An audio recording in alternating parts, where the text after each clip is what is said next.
Our scripture reading today, again, as we follow along through the lectionary, we are in Matthew's Gospel. We pick up in chapter 14. We pick up exactly where we left off last week as we continue. We'll be in verse 22. That you might have remembered, Jesus just finishing feeding the 5,000 plus. Now we see another move inside of the gospel narrative as Matthew exemplifies Christ as King. So let us now read from Matthew 14 at verse 22.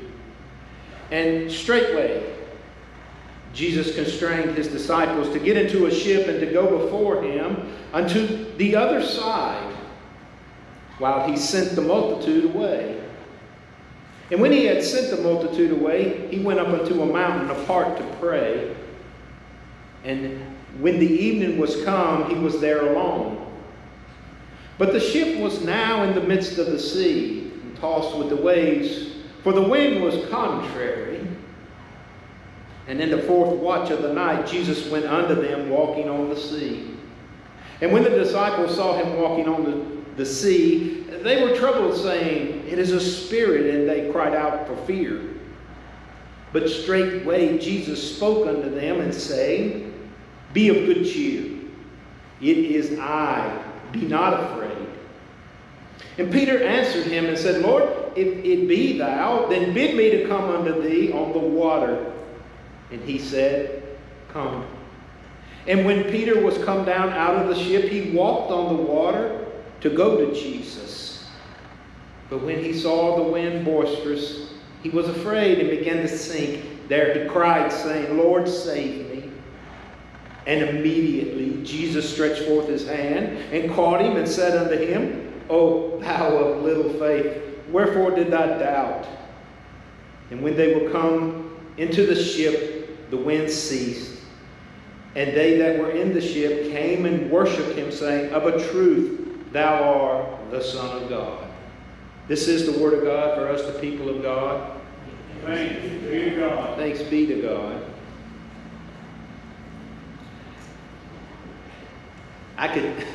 The reality of this gospel lesson is one of my favorites, and anybody who's known me or listened to me preach for any length of time, which is most of you, know that I love the story of the stormy sea. But with that said, again, I guess one of the reasons why it becomes one of my favorites is that as we talk about the old story becoming the new story and being able to bring out of old something new, every time that I read inside a narrative of the gospel and that all of a sudden I can see my own life inside of the narrative, right?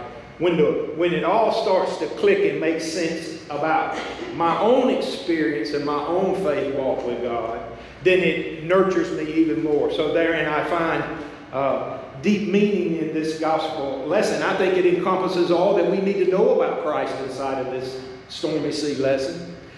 But that we see congruently the move. So let's understand the move. I emphasize that a lot, that you pay attention to the moves that are being made in the story. So that we were in a desert place, right? The multitude having come out, and the disciples had desired to send them away, and Jesus said no. But that he was moving in a heart of compassion because he loved them. He healed their sick, and he brought bread, manna, out of nothingness, right? And fed all who hungered. He satisfied their immediate needs. He gave them a fish, but not just enough to give them the fish, right? But the necessity that we move as children of God or disciples, that we be taught how to fish. That'd be what's more important, right? So that we are moved immediately from a barren and wilderness place where now Jesus is doing what the disciples had desired earlier. He sends the multitude away now, but that he sends them away satisfied. But that to glean the understanding of that move in that narrative, we have to read all of the Gospels in congruence, but especially John's Gospel. Because in the feeding of the 5,000, we get the revelation that Jesus, that he perceived after he had performed the miracle that they would come, it says, by force and to make him a king. Now, that's a problem in a couple of contexts. The first one is that you can't make him a king. He was already king. So you can't make king who already is a king. But that they were misguided in that they were not thinking spiritually, but they were moving in the physical realm. He said, you seek me not because you witness this all power of God to take the little and multiply into thousands with excess. That's not what impressed you, was not the spiritual part, but because you were satisfied with the bread. You got your stomachs filled. That's the only reason that you are moving and gravitating towards me, which is exactly the wrong reasons. He is a king. But Jesus is so much more than a king. He's more than a king.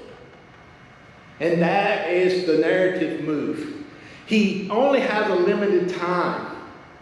We talked about this Wednesday night. Time limited in the context of teaching disciples.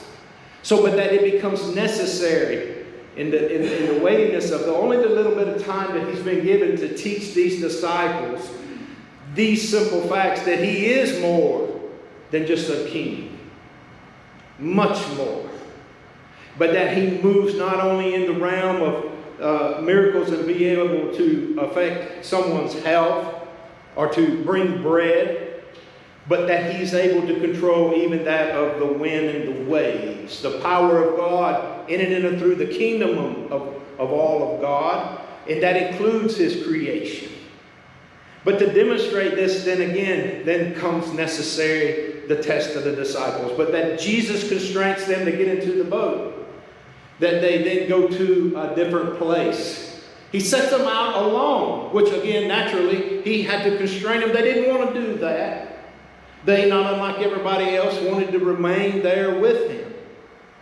They didn't want to leave him, but that he forced them into the boats that they must leave to go to the other side. There's an ultimate plan. And therein again, that we see inside of the living Word of God, what I call the weave of God. That's the best way I know to explain it to people. The weave and the providence, that there is no such thing as happy chance in the world. But everything happens in a divine move of God for purpose and reason that oftentimes escape us in the narrowness of what we can perceive and understand in our own lives. But that oftentimes is later on when we can look back.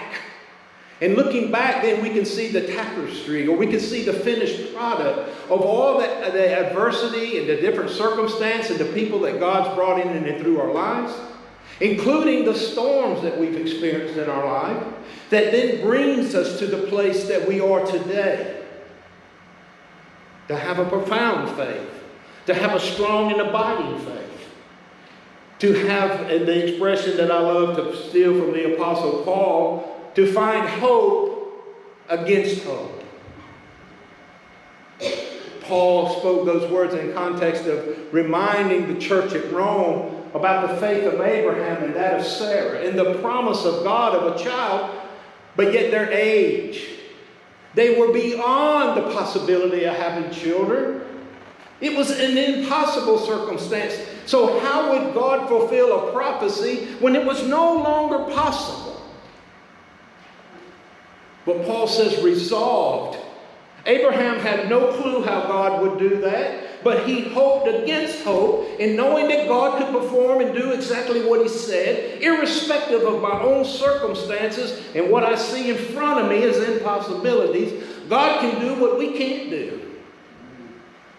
So in spite of what we deal with in our lives, in spite of the storms that come into our lives, we can hold hope against hope. And knowing that God is first with us, listening, desiring. I think about the context of Jesus then departing them into the boat and then going aloft into the mountain by himself to pray. You wonder about that prayer? Maybe he prayed up a storm. Maybe that's exactly what his prayer was. But that for a purpose and reason in the divine will of God, that he needed this moment to help teach these disciples more about who he was in the limited time that he had. He prayed up the storm. We don't like to think about that in that context because we don't like to think of God bringing adversity and trial into our life. Oh, that we like to think about him as the little baby Jesus in the manger, perhaps. That's a comfortable place to keep him. Or that we can hold him in a high and holy place, but that he's all love and he's all good, and he is all those things, of course. But he's also the God that would bring adversity for the necessity that we have to draw us closer to him and to conform us. It's in the crucible of life. It's in the hot places, the places that we don't desire, the places that we don't want to be in, that we are molded and made more into the likeness of who he desires us to be, which again is like him. I think he prayed up that storm. I think he did. He prayed up the storm. Now we learn and discern a lot of things out of this storm. But I've shared this story before and I'll share it again today. One of the reasons this story has such an impact in my own personal life is I had a very similar experience when I was only about 12 years old, right here in good old Union County. But that a friend of my dad, that he loves they both love outdoor activities. Fishing, of course, was one of our favorite activities. Growing up on the Broad River, that just played hand in hand. But this good friend of my dad's it came with some news about going up the Broad River to a place called the mouth of Turkey Creek. Now, you may not know where that is, but you have to put in at the boat landing down here and motor up there. But see, it seems that there were so many catfish at that conjuncture of the river at this particular time, so that when I was listening to him tell my dad about it, so we were going to carry 5-gallon buckets because literally they were jumping out of the water and into the buckets. We just had to go and get them. The haul was going to be great. And so I was excited that I was going to get to go with them. So we put the boat in on a hot summer afternoon, very much like yesterday afternoon.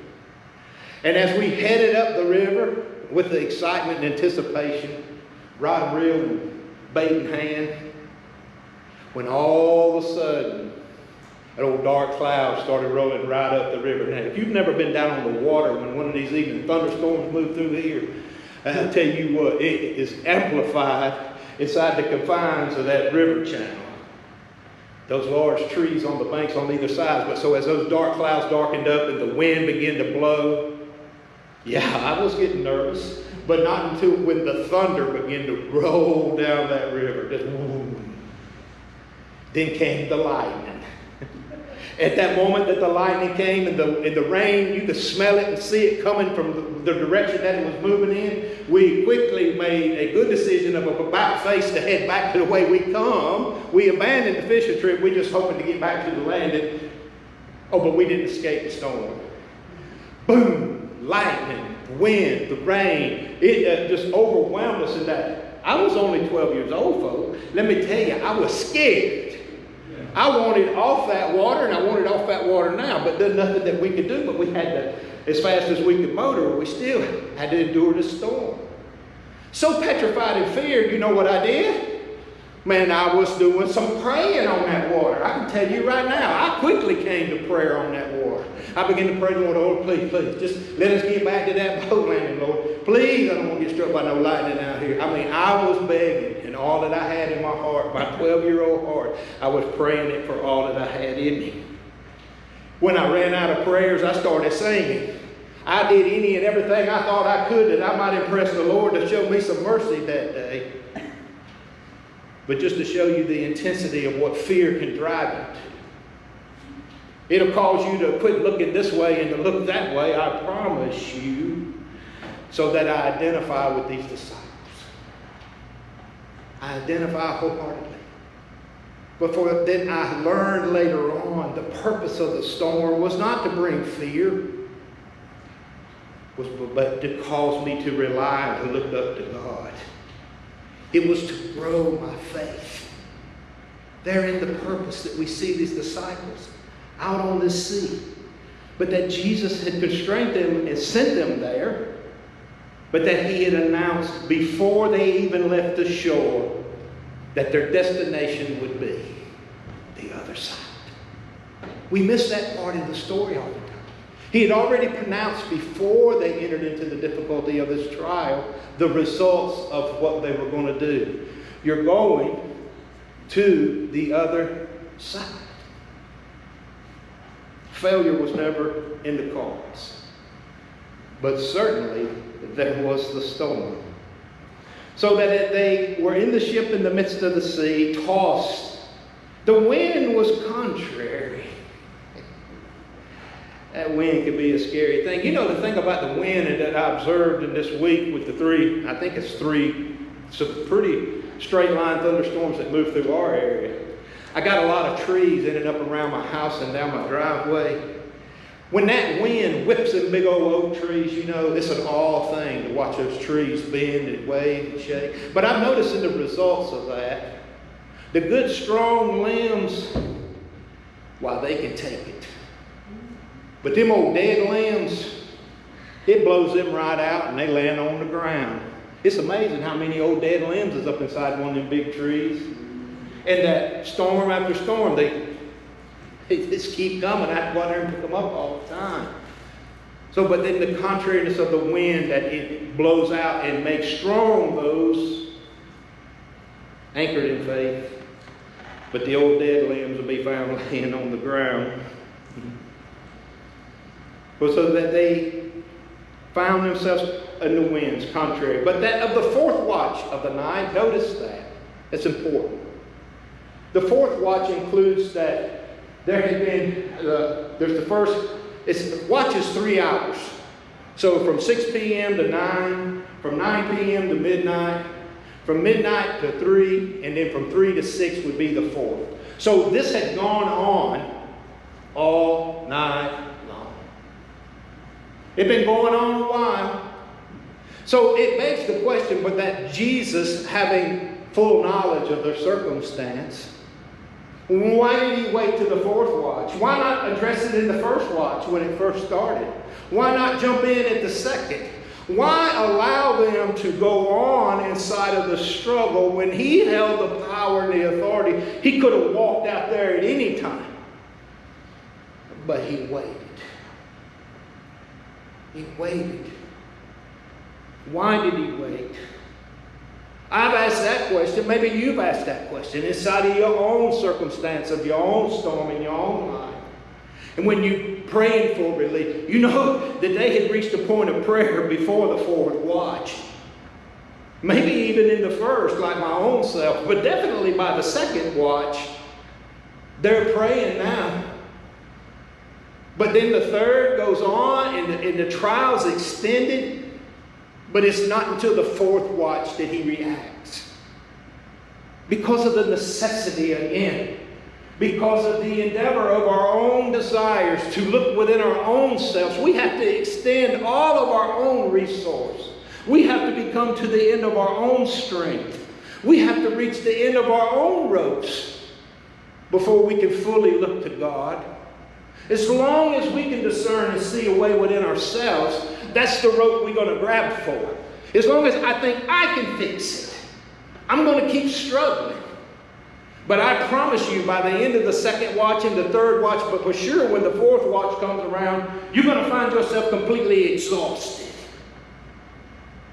You're going to come to the end of your strength. You're going to come to a place of finality where you've done prayed, look, I don't care what happens. I just want to be out of here. I can't take it anymore. It's then. It's then and only then that we can resolve to quit looking to try to fix our own circumstance and look inside the realms and find faith in what God can do. The psalmist says, I look unto the hills for help. Where does my help come from? My own self? What I'm able to ascertain? From my own wisdom? From my own finances? From my own logic? Is that where my help comes from? No, the resolve that he learned and discerned that we all, same as his disciples, in the fourth watch, fully exhausted and wore out. You'll find that if there's going to be any help, it'll be God. He comes in the fourth watch. Lesson learned. But then we see something beautiful unfold. The miracle of, or I think more, both miracle and a sign. Again, his demonstration that he's more than a king, but that he holds power over even creation. He walks on the water out unto them. We got to have the boat. He don't. When we in the midst of the contrary waves, he's just simply walking right over the top of them. Now we get to Peter. Oh, my disciples. We've got to love Peter. I love Peter. Of all the disciples, he's my favorite. He has to be a favorite. You know why? Because he makes all my mistakes for me ahead of me. I make so many of the same mistakes that Peter makes. So I'm thankful for Peter. Because even inside of my own misstep, when it comes to my faith journey with God, I find that there is hope for me because there was hope for Peter. And that I oftentimes make missteps just like Peter did. Now, Peter been inside that boat just like the other 11. He'd been inside that boat for a long time now, under the fear. Everybody inside that boat was stricken with fear. But in discernment, when they finally realized it was Jesus and he extends the invitation, well, who's the first one to stand up and say, I don't know about the rest of y'all, but I'm tired of staying in this boat. I've been in this boat long enough. I'm ready to get out of this boat. I don't care what boat I'm getting into, but I'm getting out of this boat. You ready to get out of this boat? You ever been in a place in your own life where you just felt confined and trapped and you see no way out? But that at last somebody offer you an opportunity to escape? You ain't even willing to consider the circumstances. I just know I want out of here. And he did know something about being with Jesus. I'm going to get out of this place and I'm going to where Christ is. I'm going to be with Jesus. But for the strength, right? The climate. Where was the other 11? I don't know about you, but if I had a little reserve, when I saw Peter get out and start walking, I'd have been right behind him, brothers, I think. I want out of the boat too. But still, speaking of fear, right? He's bringing the lesson. So that we see Peter stepping out of the boat and that we all heard the sermon again. But that he lapsed. Why? That his faith began to wane when he focused not on Jesus, but on the waves. This is what we do. You can't help yourself. We are Peter inside the story. We often affirm and desire and step out of the boat to walk with God. But the minute that we allow that the circumstances of what's going on, right, we focus here instead of there. This is the problem with our world. This is the problem with our nation. This is the problem that we all face in conjunction with our lives to live in the victory inside of what God desires for us. We allow the circumstance to overwhelm us. Then we focus inappropriately on the wrong things. We do it all the time without even realizing it. Because we see inside intrinsically, it's just the same way that Paul challenges us, Peter challenges us later on, right? To discern that it's not flesh and blood that we wrestle with. It's not the physical. But it sure feels that way, doesn't it? But it's spiritual things that we are dealing with. But we live in the physical realm, so that we associate everything in the physical realm. We desire to affect it in the physical realm. We take our eyes off of the only one who can offer help, and then we put help inside of all that we institutionalize as a people. We look within our own knowledge. We think if we just gain enough wisdom, we can solve the problem. Or we look inside the comforts that we discern in the illusion of wealth and think, well, if I just got enough money in the bank, then I can face any kind of problem. If you don't believe that, so you watch them sell these lottery tickets at the fever pitch they do when it gets to $1 billion in a prize. Oh man, I just hit the big one. We, inside of the institutionalization of religion, I'll just enthrone myself inside of the busyness of being church and a Christian. I'll resolve and put all my eggs there, believing that's going to buy you something. In and of all of these things, nothing is wrong in specifically of them except disproportional faith into them.